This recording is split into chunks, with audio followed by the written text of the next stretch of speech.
ईमानदारी का हिसाब।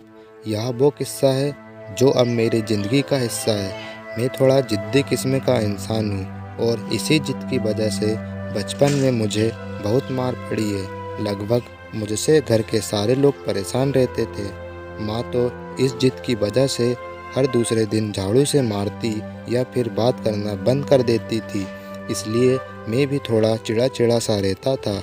लेकिन इन सब रंजिशों के बीच एक शख्स चुपचाप मेरे साथ खड़ा रहता था। वह थे मेरे पापा। हाथ उठाना तो दूर की बात है, मुझे तो यह भी याद नहीं कि आखिरी बार उन्होंने मुझे से ऊंची आवाज़ में बात कब की थी। हूबहू मेरी तरह दिखते थे, क्योंकि पापा हमेशा कहते हैं कि जितना मैं उनसे सीखता हूँ उतना वह भी मुझसे सीखते हैं। बाप बेटे के रिश्ते से पहले हमारे बीच दोस्ती का रिश्ता है।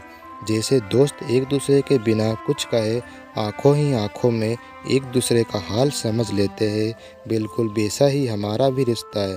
पापा मुझसे कभी किसी के लिए मना नहीं करते। जब मैं उनसे कहीं जाने को कहता या फिर कुछ करने के लिए पूछता तो वह सिर्फ एक बात बोलते हैं कि बेटा, अगर तुम्हें यह गलत नहीं लग रहा है तो तुम करो। यह शब्द सुनने के बाद मुझे ना जाने कैसे खुद ब खुद सही और गलत का अंतर समझ आ जाता था। यह बात उस समय की है जब मैं क्लास 5th में पढ़ता था। ठीक 1 तारीख को पापा की तनख्वाह आती थी और महीने के पहले रविवार की शाम पापा और मैं महीने भर का राशन लेने के लिए एक साथ जाते थे।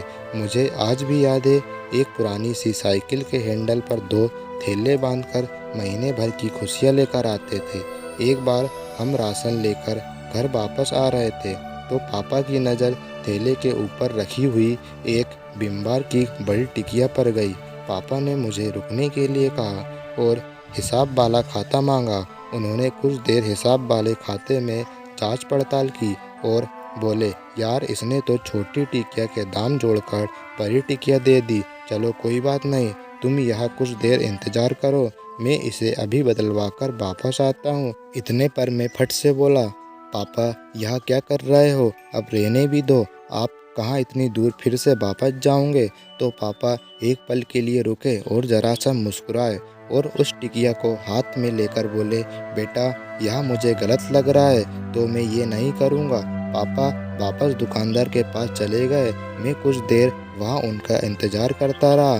कुछ 5-10 मिनट बाद वह बड़ी टिकिया को बदलवा कर एक छोटी सी टिकिया लेकर वापस आए और हम घर की ओर चलने लगे।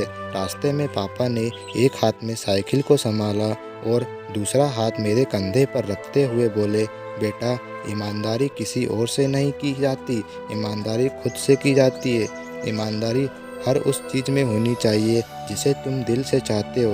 तब जाकर यह समझ में आया कि ईमानदारी सिर्फ पैसों की मोहताज नहीं होती।